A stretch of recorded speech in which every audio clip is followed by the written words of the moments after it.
Naša spoločnosť pôsobí na slovenskom a českom trhu informačných technológií vyše 15 rokov. Našim zákazníkom dodávame riešenia na optimalizáciu vnútropodnikových procesov, na zlepšenie starostlivosti zákazníkov a zlepšenie tímovej spolupráce. Technologicky sa orientujeme na produkty a služby spoločnosti Microsoft.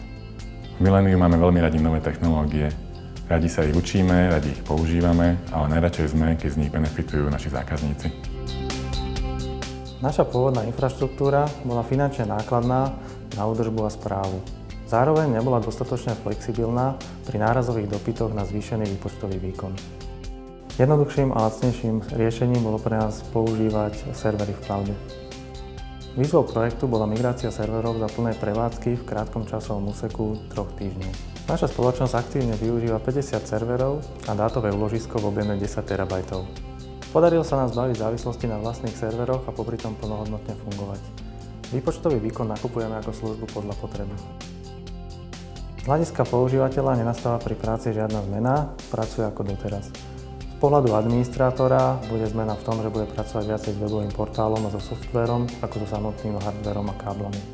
Veľmi ma teší, že sme prvá spoločnosť na slovenskom trhu, ktorá kompletne zmigrovala svoju infraštruktúru do cloudu Microsoft Azure. Zároveň to znamená pre našich zákazníkov, že máme dostatočné skúsenosti, aby sme tieto služby mohli ponúknuť kvalitne aj im.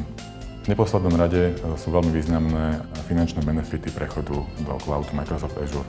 V horizonte 3 rokov očakávame ušetrenie vyše 32% pôvodne plánovaných finančných prostriedkov určených na rozvoj a správu IT informačných technológií. Z pohľadu reálnych čísel to znamená ušetrenie vyše 80 000 eur.